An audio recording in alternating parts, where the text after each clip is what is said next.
Welcome to Crisis in Perception, where we examine the systems shaping our world one book at a time.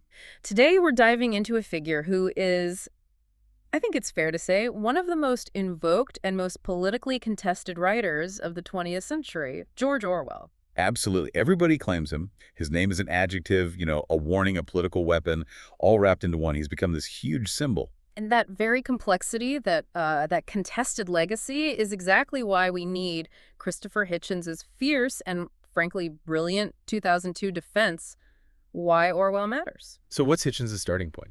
He sets the stage by arguing that decades of intense ideological overpaint have just completely obscured Orwell's original radical message. That's the core problem we're tackling, isn't it? Orwell is no longer just Eric Blair, the author. No, not at all. He's a symbol, and he's relentlessly used and, well, abused. He's claimed by these false claimants on the right who, love his anti-totalitarianism, but conveniently ignore his lifelong socialism. And at the same time, he's attacked by traducers of the left who still, even now, haven't quite forgiven him for his unflinching anti-Stalinism. It creates this really peculiar situation, a place where Orwell's work is often judged not by what it actually says, Not by its content or its literary merit, no. but purely by its perceived effect on the reader. Hitchens brings this up with a really powerful historical example, Isaac Deutscher. Right, Deutscher, a major intellectual figure, a very serious thinker, and he was genuinely concerned that the sheer bleakness of 1984 might push millions of readers into despair and apathy. He saw Orwell's honesty, his refusal to look away from the horror of totalitarian power, as being politically counterproductive, dangerous even. Which is fascinating because it reveals this unspoken political assumption, doesn't it? That truth has to be, uplifting. Or at least strategically useful. Exactly. That if reality is just too harsh, the writer has some kind of responsibility to soften it, to package it in a way that serves the cause. But our mission today, and we're using Hitchens as our uncompromising guide here, is to look past all that political squabbling. We want to assess Orwell as a genuine moral and intellectual model. We're focusing not on partisan loyalty, but on the absolute intellectual courage it takes to defy ideological conformity. Across the entire political spectrum. Yes, exactly. So we want to unpack that lifelong commitment to truth-telling, the incredible vigilance he had over the corruption of political language. And just the sheer audacity of a man who dedicated his life to democratic socialism, yet somehow became the enemy of the powerful establishment on both the left and the right. Yeah. It's really about understanding the system that produced him and why that very same system still, to this day, tries to co-opt or silence him. So to really appreciate the force of Why Orwell Matters, I think we first have to understand the guy himself, Christopher Hitchens. Absolutely. Hitchens he was maybe the last of the great public intellectuals, a famous polemicist, a relentless contrarian. And a brilliant literary figure known for his ability to just synthesize politics, history, and pure literature. And he was, it's no secret, a huge admirer of Orwell. So this book, it functions on multiple really deep levels. It's not just a defense. No, it's comprehensive literary analysis of Orwell's entire body of work. I mean, from his early, almost forgotten novels like A Clergyman's Daughter, all the way to his pioneering essays on cultural studies, like the one on Seaside Postcards. Right. But more than that, yes, it is a forceful, airtight moral defense. And it really needed to be at the time. Hitchens had to position Orwell against this whole new generation of hostile critics. The feminists, the postmodernists, who basically denied the existence of objective truth. And of course, the lingering elements of the mainstream left, who still felt just bitterly betrayed by his anti-Stalinism. Hitchens was trying to rescue Orwell from his own celebrity, really, to place him back into his historical context. And that context is absolutely key. I mean, Orwell's unique clarity, his voice, it didn't just emerge from a vacuum, did it? Not at all. It was forged in what Hitchens calls 3 distinct historical crucibles. Let's start with the first one, Imperial Britain and colonialism. This is so foundational. His family's ticket, as Hitchens puts it, was the degrading opium trade between British India and China. A very dirty secret of imperial economics. A very dirty secret. And he lived with that hypocrisy, that inherited shame, and it led him to sign up and serve as a policeman in Moulmein in Lower Burma for 5 years. He was an officer of the empire. He was an officer of the empire, which meant he saw the duty work of empire at close quarters. And this wasn't some abstract intellectual shame for him. He wrote about it. Vividly. In essays like A Hanging and Shooting an Elephant, he describes prisoners huddling in the stinking cages and the scarred backs of men who had been flogged with bamboo canes. He saw the brutality of unchecked power firsthand. And that experience led him to repudiate the entire system. Completely. It fueled this lifelong absolute disgust with the kind of euphemistic excuses that are always inevitably created to justify that kind of cruelty. It's really the origin point of his clarity, isn't it? His early attacks on imperialism were pioneering because he connected the dots. Yes, he connected the exploitation of the colonies, what he called the empire's internal helots, to the moral corruption that would later explode as Nazism and Stalinism. He learned very early on that systems of power always give off a kind of a creepy noise when they're trying to excuse atrocity. A creepy noise, that's a great way to put it. Then comes the second crucible, which is maybe the most important, the Spanish Civil War. This is the central, transformative epiphany of his life. Orwell volunteered early, in 1936, desperate to go and fight fascism. But the choice he made there was crucial. He didn't just join any old unit. No, he chose to fight with the POUM, the Workers' Party of Marxist Unification. And they were an anti-Stalinist communist group that believed in a genuine, bottom-up revolutionary democracy. Which put him directly in the crosshairs of the other side of the left. Directly in the crosshairs of the nascent police state that was operating in the name of Soviet-aligned socialism. And what he saw there wasn't a simple battle of good versus evil. Not at all. He witnessed what he called a revolution betrayed. He experienced a police regime ruling under the banner of socialism that was far more interested in purging its internal enemies, like the POUM, than in actually fighting Franco. Exactly. He barely escaped execution in Barcelona, where the Soviet secret police, the NKVD, were operating with impunity. He was actually listed in their archives. Yes. Listed as a pronounced Trotskyite, which, at that time and in that place was basically a death sentence waiting to happen. He and his wife, Eileen, had to literally flee for their lives. That personal confrontation with the lie, the reality that the language of utopian socialism could be used to cloak murder and repression, that had to be formative. It made his fight against Stalinism absolute and unforgiving. That fight became the most influential part of his entire legacy. And then finally his work during and after World War II.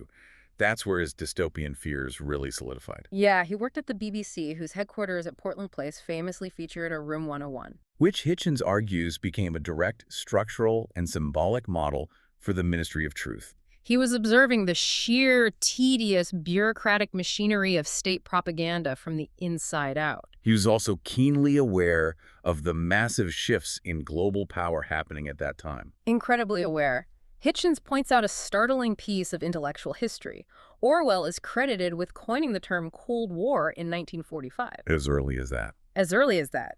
He saw that the arrival of nuclear weapons implied a world of unconquerable superpowers, and they would use the threat of total annihilation to petrify dissent and maintain what he called a horribly stable epoch. A permanent state of low-level war used mainly for internal control. Precisely. So, out of this cauldron of experience, the central thesis of why Orwell Matters really emerges. It does. Hitchens argues that Orwell's enduring importance, the reason we still talk about him, rests on his power of facing unpleasant facts. And this wasn't just, being a good journalist or an observational talent.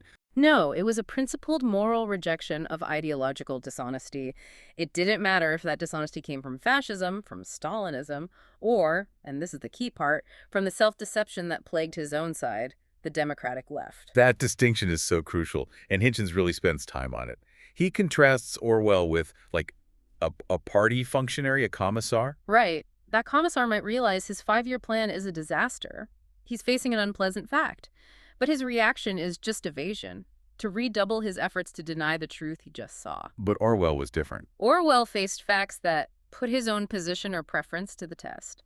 They forced him to disarm himself of comforting illusions about his own side. It meant admitting the painful, awful reality that his revolutionary allies were actually murderers. And that's why the literary critic Lionel Trilling made that incredible observation. He said that Orwell, just by living and writing with such integrity, discredited the excuse of historical context and the shady alibi that there was in the circumstances, nothing else that people could have done. He proved that you always have a choice. You always have a choice, even when you're under immense ideological pressure. That integrity, achieved through this intense, painful self-mastery, is the moral bedrock of Hitchens' entire defense of him. Okay, so let's delve deeper into those core ideas. Let's start with the three great subjects of opposition that really defined his work: imperialism, fascism, and Stalinism. Right. We've touched on his anti-imperialism, but Hitchens points out that it was also deeply psychological for Orwell. How so? He recognized that the master-slave relationship at the heart of colonialism didn't just brutalize the colonized, it also corrupted the colonizer. It made them dependent on euphemism and lies just to maintain their own moral fiction. They live with themselves. Exactly. And then against fascism, he saw it pretty clearly for what it was, a toxic mix of militarism, racism, and capitalist greed. But Hitchens says Orwell had a special insight that others missed. He did. He noticed the frequent and deeply disturbing collusion of the Roman Catholic Church and many Catholic intellectuals with what he called the saturnalia of wickedness and stupidity that fascism represented. That's a critique you don't hear as often. Most histories of anti-fascism focus on, political economy. But Orwell saw that the Church's long history of anti-modernism, its rigid authoritarian structure, and its deep distrust of liberalism made it, in many cases, an easy and frequent ideological bedfellow for the authoritarian right. But as we've said, it was his personal, absolute combat against Stalinism that really cemented his moral legacy. It did, because he had been there in Spain fighting alongside the POM, a genuinely revolutionary group, not a bourgeois one. It gave him the authority to insist that the conflict wasn't just Red Spain versus Catholic Spain. He could say, no, this is a betrayed revolution. It's being manipulated and murdered by Soviet power politics. And this visceral understanding of ideological betrayal brings us directly to Orwell's most enduring concept, the corruption of political language. This is huge. Hitchens argues that Orwell saw the degeneration of language not as some kind of side effect of bad politics, but as inseparable from the decay of political thought itself. It was the cause and the effect. If you cannot describe reality clearly, you cannot respond to it morally. It's that simple. And he laid this all out in his foundational essay, Politics and the English Language. An essay that contains one of the most devastating definitions of political speech ever written. Go on. Orwell stated that political language is designed to make lies sound truthful and murder respectable, and to give an appearance of solidity to pure wind. Wow. That is just corrosive, isn't it? Because it identifies euphemism not as some stylistic choice, but as official policy. As the operating mechanism of power itself, think about the modern examples. Instead of saying murder, you say pacification or elimination. Or collateral damage. Collateral damage. Instead of poverty, you say negative economic growth. It completely dissolves moral responsibility. If you don't call murder, murder, then the person signing the order is no longer technically responsible for murder. The state can commit atrocities while keeping its hands linguistically clean. And Hitchens connects this linguistic vigilance directly to our contemporary debates.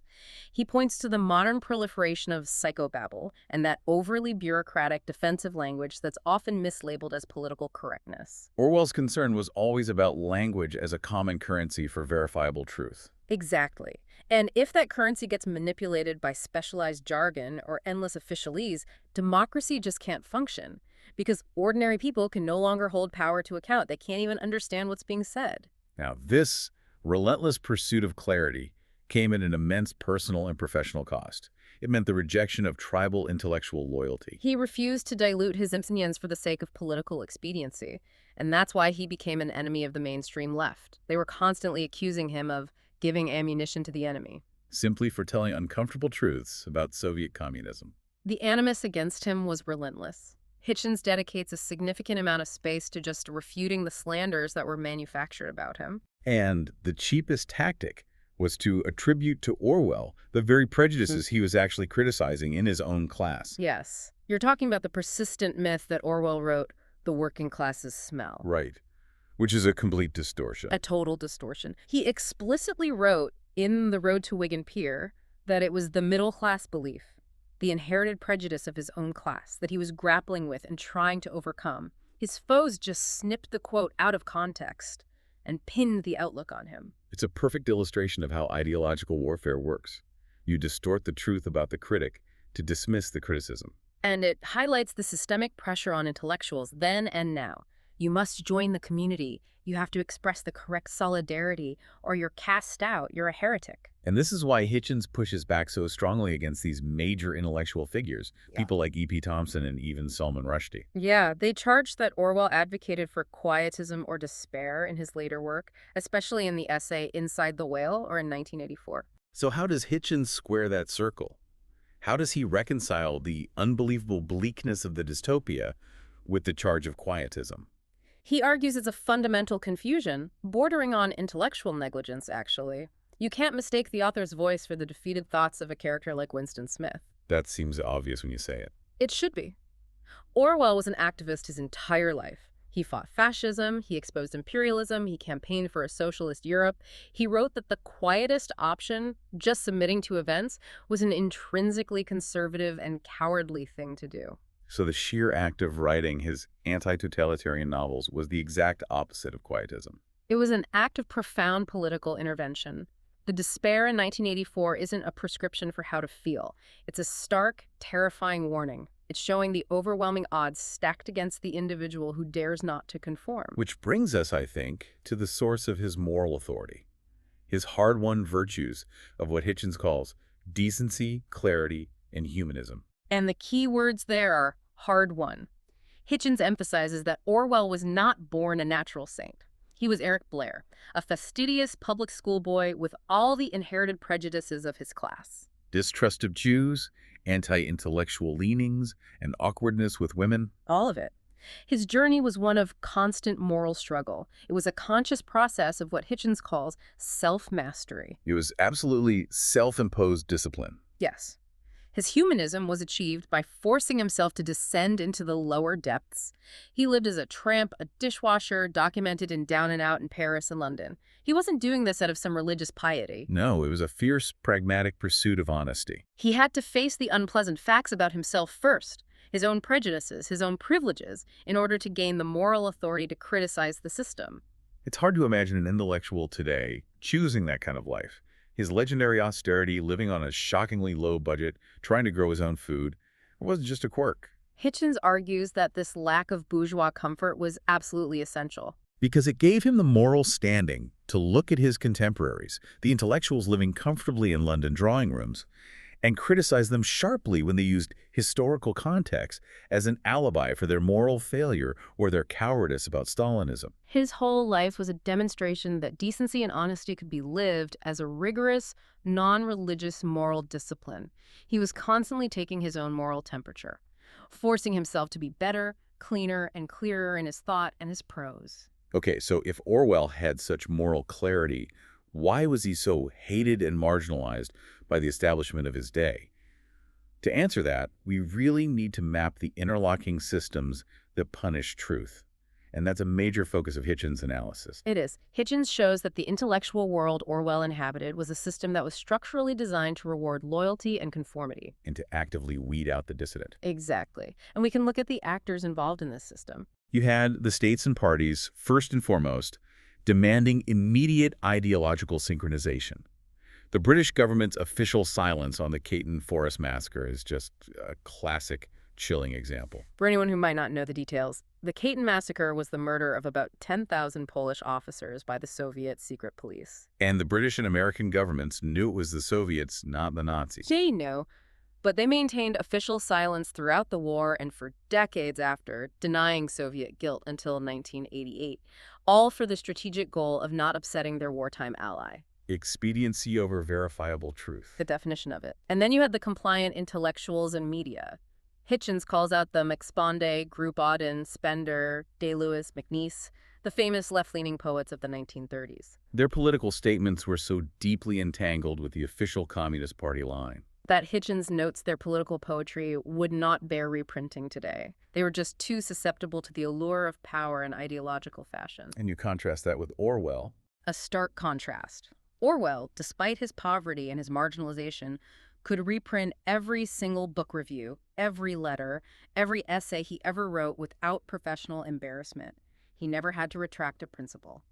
The danger, as the historian E.H. Carr showed, was the willingness of intellectuals to transfer their allegiance with sinister smoothness from one despotism to another. Just following the prevailing political wind. And the main mechanism used to maintain this conformity was linguistic denial.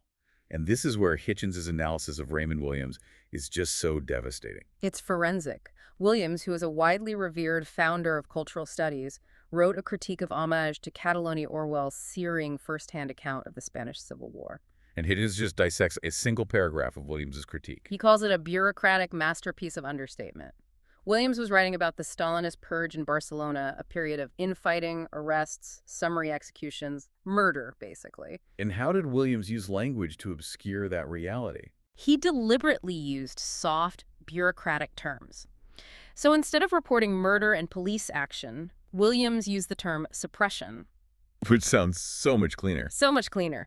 Instead of saying Stalin's death squads were manipulating the Spanish Revolution, he used the vague phrase power politics. He was doing precisely what Orwell warned about. He was obscuring reality by systematically softening the crime. So it's not just a political difference of opinion. No, it's the difference between intellectual honesty and intellectual dishonesty in the service of an ideological end. Williams, who valued community and was inside the cultural establishment, was protecting that community with officialese. Yeah. Orwell, the solitary loner, was demanding accountability based on verifiable facts. And the system didn't just ignore Orwell, it actively tried to silence him through censorship. We have the documented case of the near suppression of Animal Farm. Orchestrated by a bureaucrat in the Ministry of Information named Peter Smolka. And it turns out Smolka was not just any bureaucrat. No. It was later conclusively confirmed that Smolka was a Soviet agent operating inside the British government. And this is the crucial, chilling context we need when we discuss the most controversial element of Orwell's later life. The list. Right. The narrative surrounding the list, which he gave to Celia Kirwan of the IRD, the Intelligence Research Department, is often painted as this McCarthyite betrayal.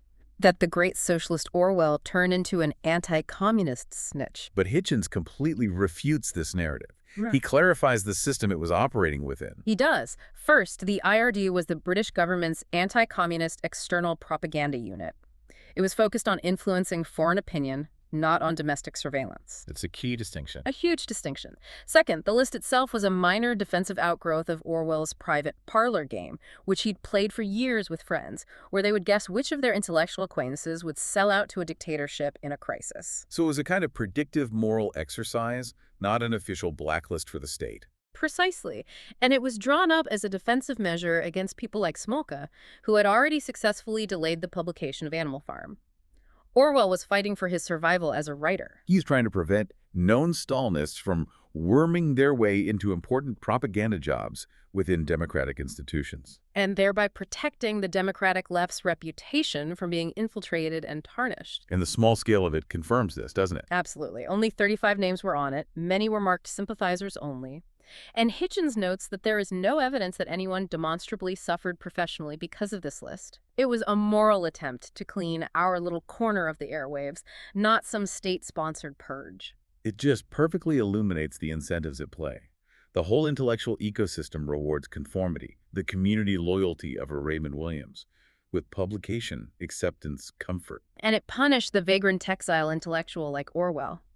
Yet his integrity was so absolute that Hitchens recounts him sacrificing the huge bounty of a Book of a Month Club selection in America. Because he refused to make even minor suggested alterations to his novels. Exactly. He wouldn't compromise his work even for life-changing money because he believed the structural integrity of his writing mattered more than his personal comfort or any kind of ideological expediency. Okay, let's pull these threads forward and connect Orwell's struggle against these systems of conformity to our present moment.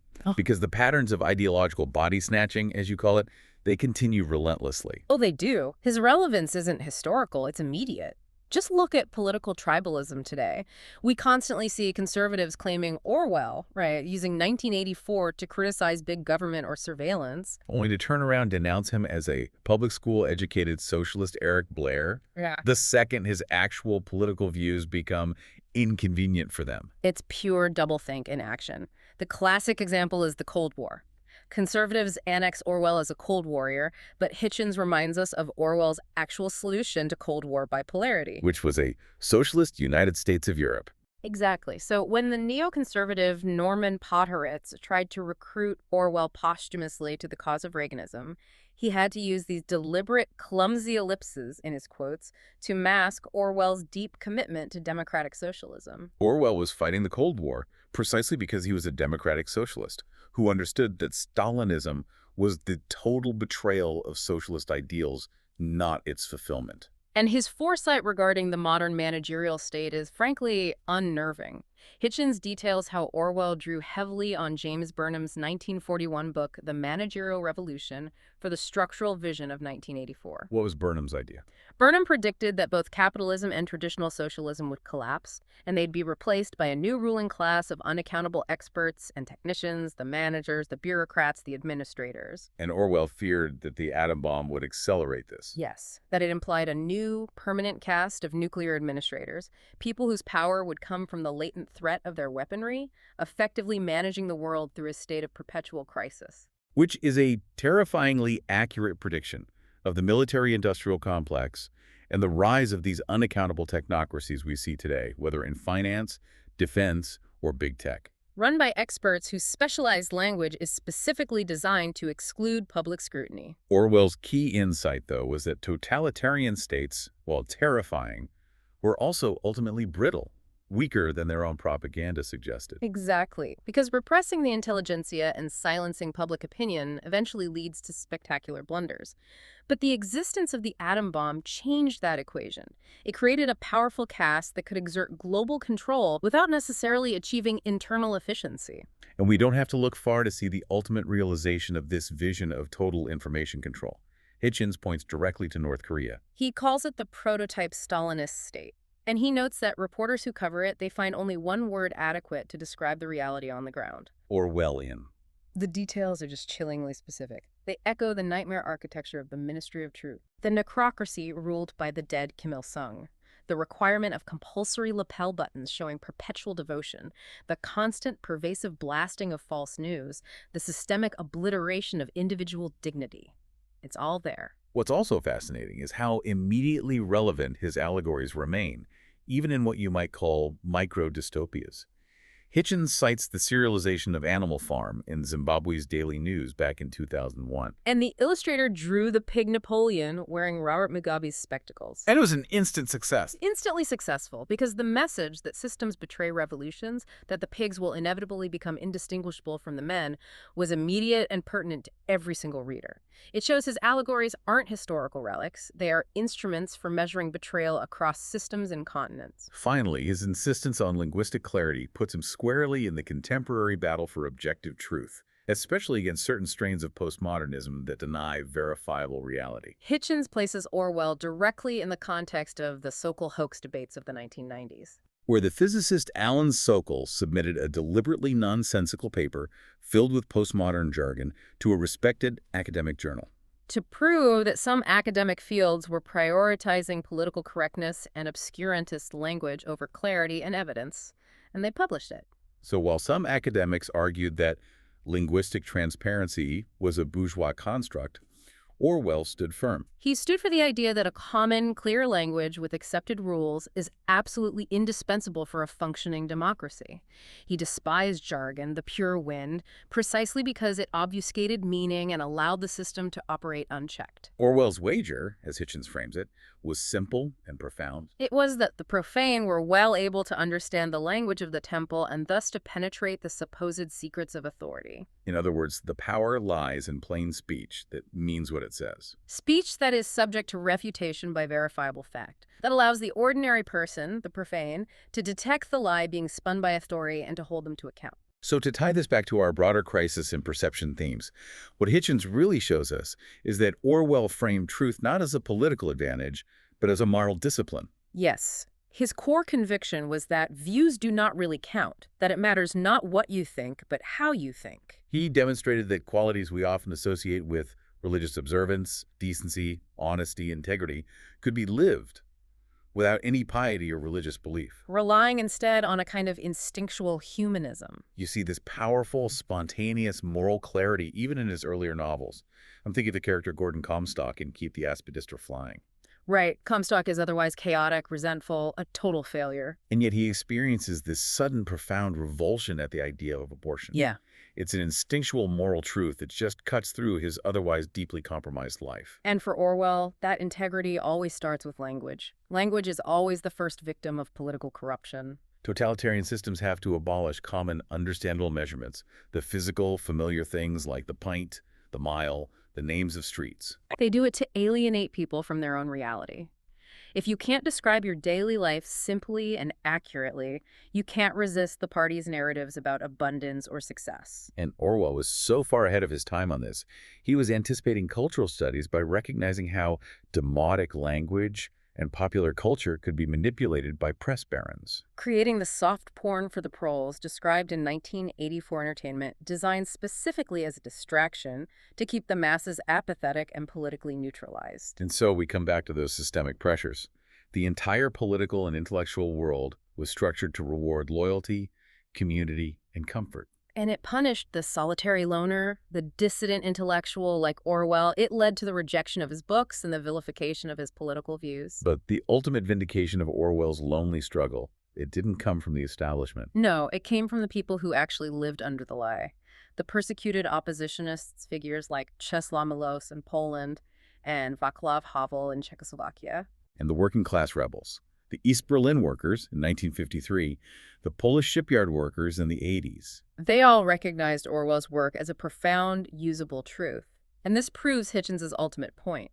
The real alliance for change isn't within the comfortable establishment. It's between the alienated skeptic, the person who refuses to conform, and the communities of resistance who recognize the lie for what it is. It was the hard, lonely work of skepticism and honesty that mattered, not the healthy and progressive revolution imagined by those who stayed comfortable and inside the whale. So as we conclude this deep dive, Hitchens really summarizes what Orwell taught us. Yeah. And it's a bit of a paradox. It is.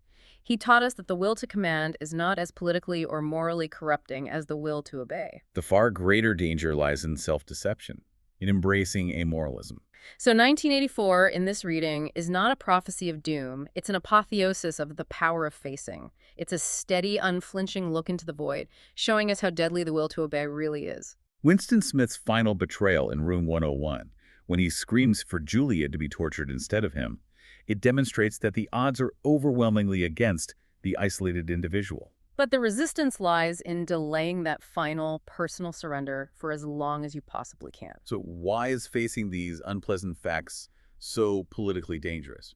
Because Orwell, as Hitchens puts it, was the most English form of the dissident intellectual. He valued loyalty to truth above all other allegiances, above nation, above class, above tribe. He showed that if you constantly take your own moral temperature, you can resist the unconscious falsification that colors all thinking. And that allowed him to make these incredibly painful distinctions, like opposing Stalinism fiercely while ensuring that his opposition did not lend itself to the forces of reaction. That was the central, exhausting moral tightrope walk of his entire late life. So what intellectual courage demands today, then, is not just denouncing injustice on the other side. No, it's making those painful distinctions about your own side, upholding principles when expediency would be so much easier. And here is the final provocative thought that Hitchens leaves us with. It's drawn from Orwell's partial late-life atonement with the poet W.H. Auden. Orwell had harshly criticized Auden's poem, Spain, but he later came to admire and even use a revised line from it. And that line speaks directly to this necessity of acting decisively in the present, upholding principles even when politics and victory are uncertain. And the line is, "History to the defeated may say alas, but cannot alter or pardon." What does that mean to you? To me, it means that while history might sympathize with those who fail politically, it can neither change the consequences of their actions nor excuse their moral compromises. So if we, like Orwell, fail to stand for truth today because we're afraid of being unpopular or ineffectual, history will not pardon that silence, no matter what our good intentions were. It demands moral action in the moment without the comforting guarantee of political victory. Our deep dive today was into Why Orwell Matters by Christopher Hitchens, examining the intellectual courage and moral clarity of George Orwell. We highly encourage you to read the book yourself, support the author, or borrow it from your local library. For a shorter visual overview of this topic, see the mini explainer link in the description. If you enjoy systems-level analysis like this, please like, subscribe, and comment with books or topics you'd like us to explore next.